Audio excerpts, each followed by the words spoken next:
The U.S. Justice Department names former FBI Director Robert Mueller as special counsel to investigate Russian meddling in the 2016 presidential election.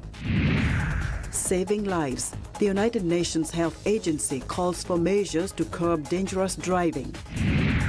And a South African teacher uses the power of hip-hop music to get students to step up their math grades. Africa 54 starts right now. Good evening and welcome. I'm Vincent McCory. This is Africa 54. Tonight, there is good news coming out of Nigeria. Another schoolgirl kidnapped by Boko Haram terrorists 2 years ago is free after escaping her captors. A spokesman for President Muhammadu Buhari gave no details Wednesday, but it says Nigerian soldiers found her and brought her to Abuja. Her escape comes 2 weeks after Boko Haram freed 82 of the girls in a prison swap with government. And the girls are expected to be reunited with their families in the coming days. The Islamist group kidnapped 76 girls from their dormitory in Chibok in 2014, triggering international outrage. 21 others were freed in October, while several others have either been let go individually or escaped. More than 100 of the girls are still being held. Now, Boko Haram has killed thousands in its 8-year terror campaign to turn northern Nigeria into a staunch Islamic state. Nigerian officials say they believe the militants kidnapped the girls to intimidate civilians against resistance. Now, military corruption is weakening Nigeria's efforts to battle the insurgency of Boko Haram. That is according to the watchdog Transparency International. In a report released on Thursday, Transparency International underlines the difficulty of achieving two key promises of President Muhammadu Buhari's 2015 election campaign. Now, that is tackling endemic corruption and defeating an insurgency that has claimed over 20,000 lives. Last year, Nigeria's vice president revealed that $15 billion had been stolen from the government under the previous administration, through fraudulent arms procurement deals, leaving the military without vital equipment, insufficiently trained, low in morale and under-resourced. However, a defense spokesman says those allegations were false. Now, an Ebola outbreak affecting up to 20 people in an extremely remote area of the Democratic Republic of Congo presents a high risk at a national level, that's according to the World Health Organization. In an update on Thursday, the WHO said there were 2 confirmed and 18 suspected cases of Ebola infection. 3 people have died among the suspected and confirmed cases, including a 39-year-old man thought to be the first. Peter Salama, the WHO's executive director for health emergencies, says the immediate priority now is to trace the nearly 400 recorded contacts of the suspected and confirmed cases. This latest Ebola outbreak is Congo's 8th, the most of any country. The deadly hemorrhagic fever was the first detected in Congo's dense tropical forest in 1976 and named after the nearby river Ebola. Now, the Democratic Republic of Congo remains unstable. For the past 20 years, millions of Congolese have died due to wars and conflict. To talk more about how Congo got to where it is today and the possible way forward, I'm joined in studio by Claude Gatebuke of the African Great Lakes Action Network. Claude, welcome to Africa 54. Thank you. Yeah, now, as we mentioned there, you know, this country remains completely in a mess. There's no question about that. But you were in a discussion yesterday here in Washington looking back 20 years. Do you trace the troubles of Congo today to 20 years ago? It's beyond 20 years ago. But the current players, the president of the Congo, the Democratic Republic of Congo, Joseph Kabila, was installed as a result of the removal of Mobutu by the invasion, Rwanda and Uganda invading the Congo and installing first his father, Laurent Desire Kabila, and then when he died, they installed the son. And today, the DRC is struggling with multiple issues, the wars and conflicts that you mentioned, displacement of people, smuggling of minerals from the Congo, poverty, but the people...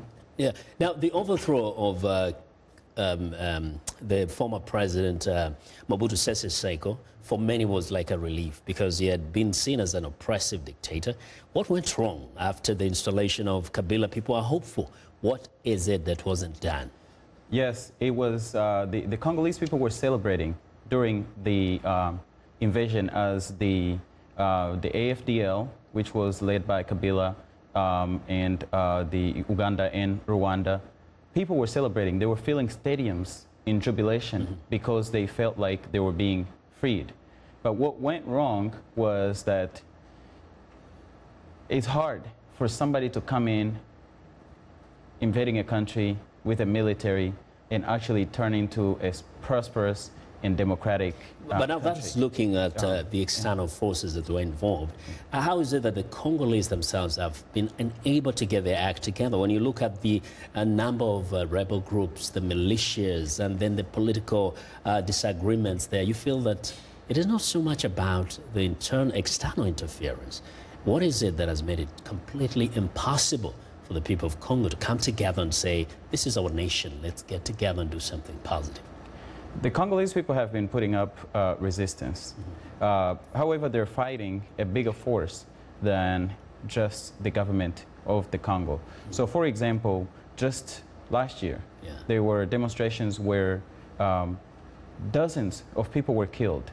And the Congolese people are still relentless. But there is the issue of corrupt leaders.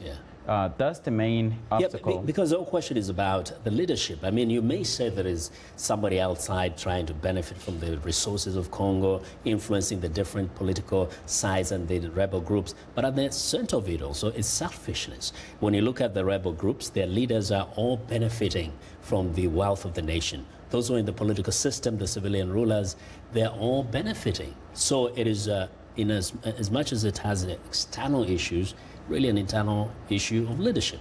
Oh, definitely. There was a report that showed that Joseph Kabila has over $300 million in various mines and others. And he was also named, and his sister named in the Panama reports that showed leaders around the world smuggling the wealth of their countries into that Panama investment.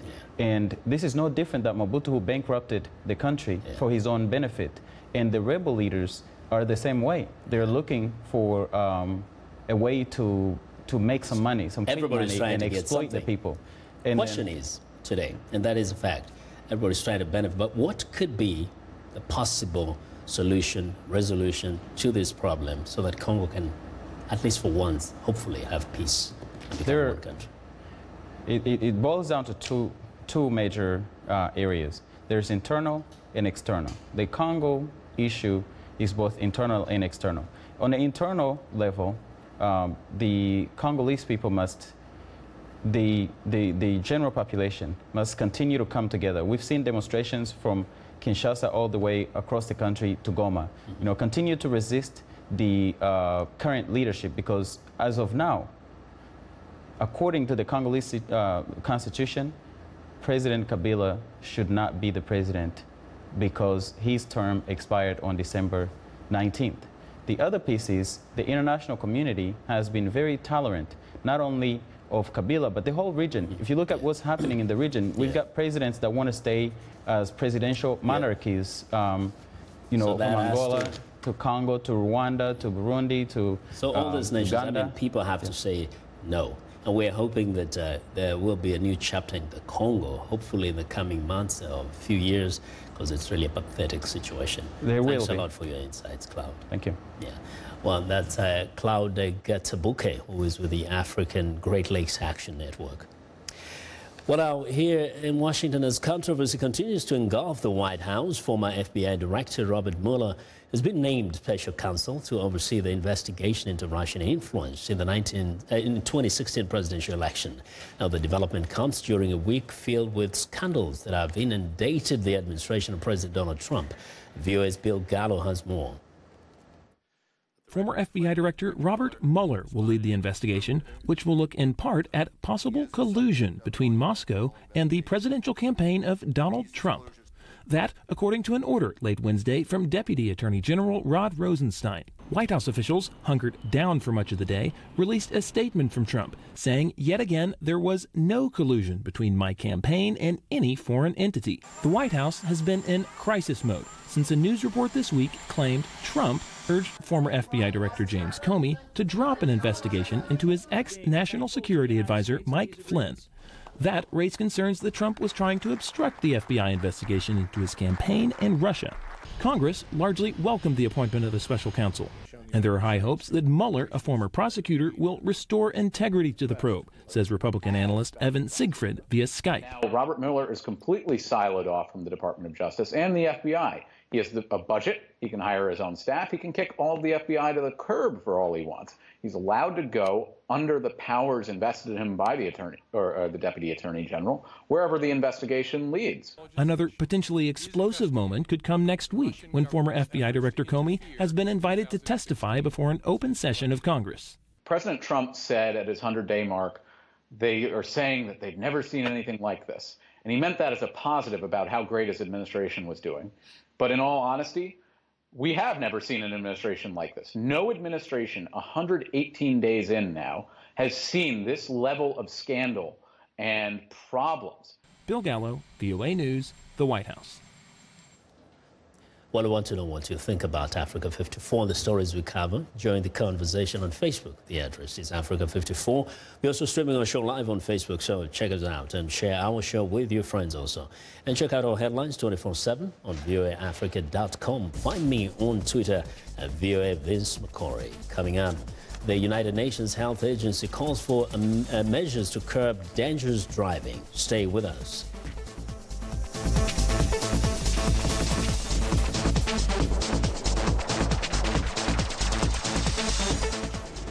This is BizBeat. Opening a restaurant's a lot of work, but not if you've got the Taste Please app. The new social dining app allows you to create a dining event, one that includes the location, number of guests, what's on the menu, and your price. You play the chef, and you make the money while meeting new people. Host Morgan Thomas says, think about it this way in terms of Airbnb. 10 years ago, would you have given the keys to your house to a total stranger from the other side of the world? You wouldn't. Shared economy is like smashed through so many barriers, and this Taste Please social dining platform is really, it's the perfect time for kind of like entertaining new people. Guest Julie Markison likes meeting new people and trying new things. I just enjoy it because we can sit and talk like, how did you do this? How did you make this courses? Like, yeah, I love it. The company was founded by Danish chef Frank Lance, who came up with the Taste Please idea at, well, a dinner party. For VOA's BizBeat, I'm Philip Alexio.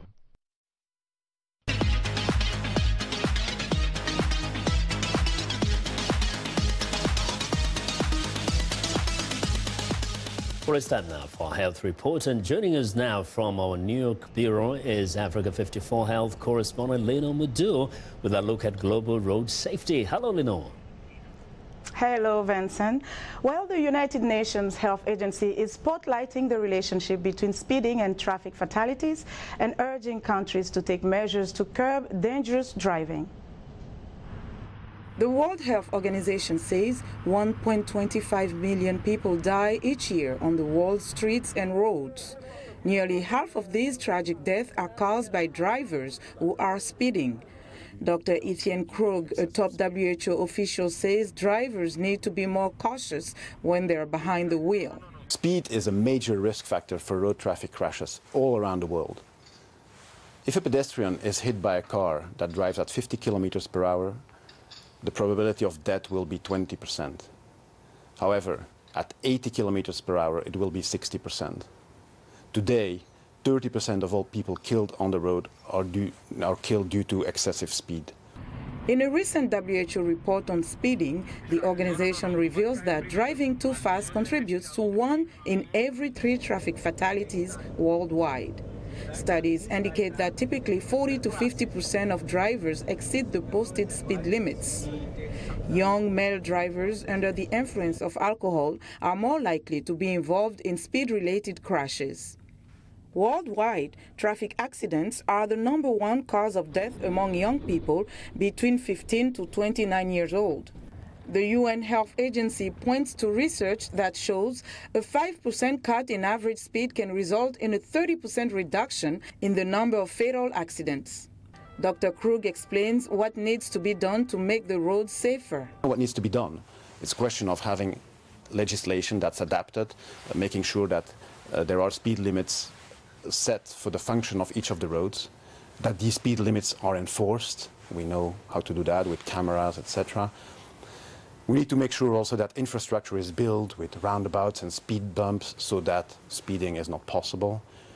Work on vehicle technology and make sure people are informed and aware through information campaigns of the dangers of speed and the dramatic consequences of speeding. Dr. Krug says the world will not achieve the Sustainable Development Goals targets if the issue of speeding is not tackled as a major risk factor. Traffic fatality rates are nearly 3 times lower in Europe compared to Africa. In recent years, the Netherlands, Sweden and the United Kingdom have had the most success in drastically reducing traffic fatalities and injuries. Joining me now for more information on the subject is Dr. Adam Karpathy, Senior Vice President of Public Health Programs at Vital Strategies, an organization dedicated to strengthening health systems for progress in lung health, non-communicable diseases, and more. Dr. Karpathy, welcome to the show. Thank you very much. Let me have your reaction to the report, WHO's report. What really troubling, I find, is the fact that traffic accidents is the #1 killer among the youth. Absolutely. What's most important, I think, here is that this report highlights how big a problem deaths on the roads really are. That figure of 1.25 million deaths a year, it's one of the leading causes of death in the world. And as you say, it's the leading cause of death for young people. What's encouraging about this, of course, is that deaths on the roads are preventable. So these tragedies can be prevented, and we know what to do. And the challenge is implementing the proven strategies for getting those numbers down. So what is blocking the implementation of some of these strategies? We see countries like the UK and the Netherlands doing well as opposed to other countries. So what is the issue? Is it resources? Resources is certainly part of it, but really it starts with political will. Okay. It starts with the will and the desire of governments to have an impact on this leading killer. And then the next important aspect is the need to do a comprehensive approach. Okay. It is not sufficient to do any one thing, but to really do a series of things. For example, we're talking about speeding. Laws need to be in place in order to control speed limits. Those laws need to be enforced. Yeah. So that has to do with law enforcement, police practices. There needs to be public awareness of the dangers of speed and the importance of staying within speed limits. That's public education. Data needs to be collected about where the problems are around a country or in a city in order to target resources as needed. And we need to design roads better to protect pedestrians and to lower the speeds of cars. So you really need a comprehensive approach. It takes multiple sectors within government to do that, and it requires political leadership to hold it all together. So how is Vital Strategies contributing to helping solve this issue? So Vital Strategies is one of the organizations participating in the Bloomberg Philanthropies global initiative on road safety. Okay. This is an ambitious initiative sponsored by Bloomberg Philanthropies to address and reduce mortality, injuries on the roads in 10 cities around the world, 10 large cities around the world, in Latin America, in Asia, and in Africa. And also in a number of large countries around the world. And we are working with technical partners around those issues I said before, issues of road design, of policing, of data collection, and of public education and mass media, to implement and work with governments to assist them in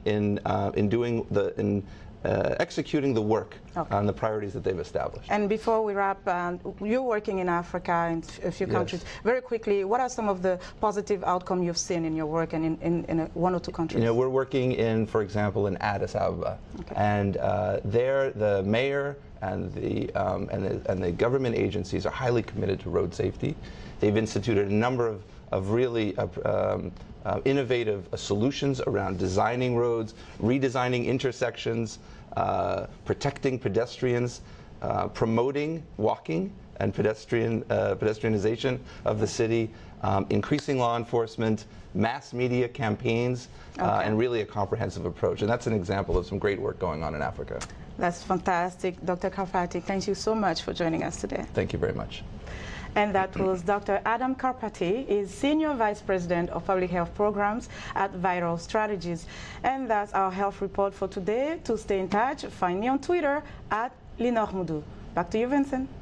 Really, really useful. Thank you very much, Lenore. I'll be sure to watch Lenore Moudou's health reports every Tuesday and Thursday right here on Africa 54. And it's time now for a short break. Still to come on Africa 54, a pair of earrings sells for over $57 million. We'll be right back.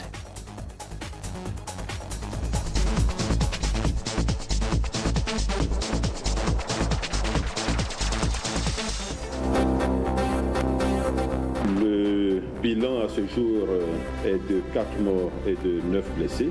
Le gouvernement déplore évidemment les débordements qu'il y a eu. Rassurez-vous,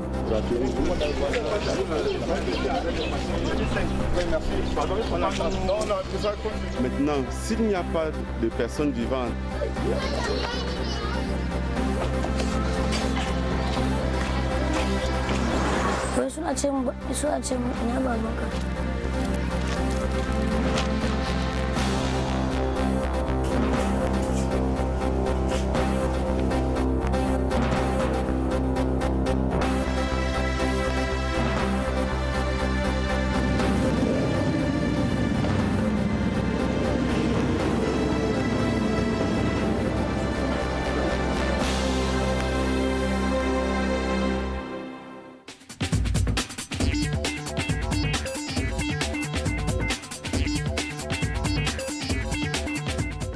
Welcome back to Africa 54, and here's what's trending. Caskets made of paper and coffins made of wicker on display at the Hong Kong Funeral Trade Show highlight the rising trend of eco-burials. The export has caused the growing potential for Asia's funeral market as the region's population rapidly ages. On the show floor, companies pitch caskets for pets, Italian hearses, German cremators with high-tech filters, and Korean makeup, including the latest in airbrushing techniques.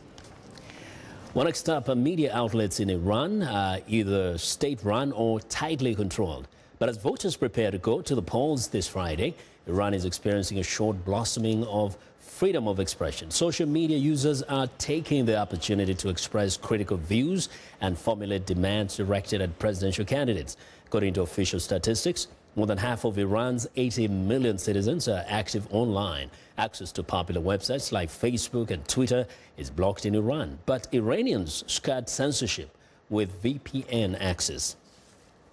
Well, and finally, two dazzling pink and blue pear-shaped diamonds have together sold for over $57 million to a private buyer at Sotheby's auction house. Sotheby's says the Apollo and Artemis stones are by far the most important pair of earrings ever offered at auction. They were offered to buyers separately at the auction house's Magnificent Jewels and Noble Jewels sale in Geneva, but were purchased by the same buyer, and that is what is trending today. Now, if you have struggled with math at school, this story might interest you. In South Africa, one teacher is using his power of creativity to get his students to improve their math grades. And you won't guess this. Africa 54's Haiti Adams Fitzpatrick visited their classroom in Cape Town. Check it out. From the moment he walks through the door, you can tell this teacher is different.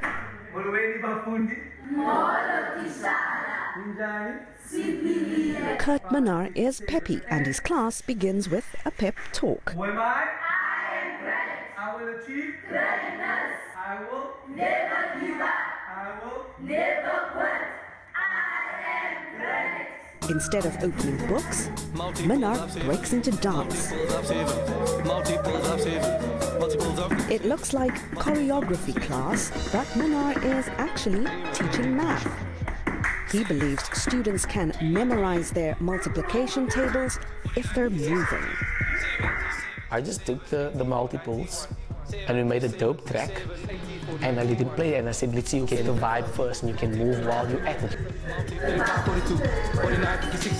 They had to get used to it. They were like, what you doing? Are you crazy? We can't do this. Once they got into that, oh, we can move. Because it's what kids do on a daily basis. They move, they vibe. So how does one go from memorizing your math timetable to singing and dancing your way through math class?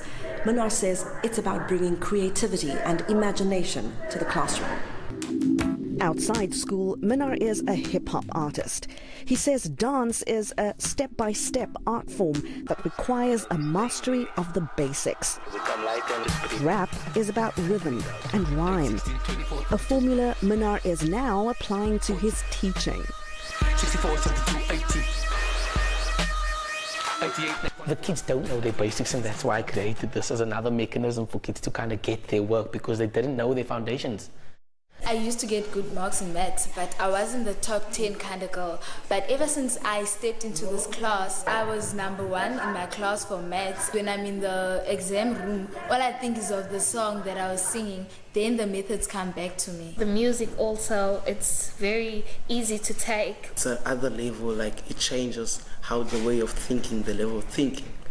So it actually improved my marks very well.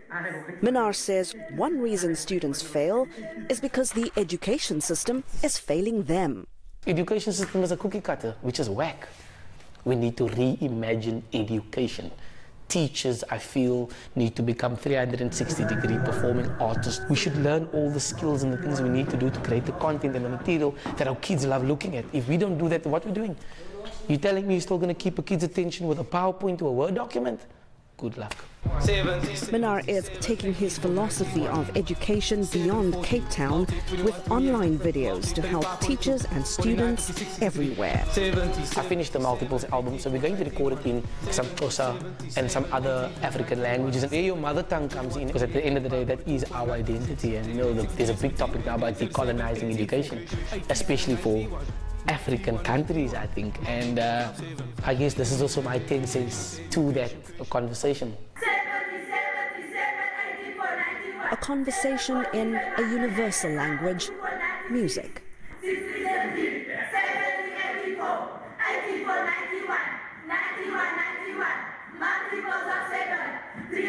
Heidi Adams Fitzpatrick, VOA News, Cape Town. Fantastic. And that's our show for today. Have a good night. Thank you.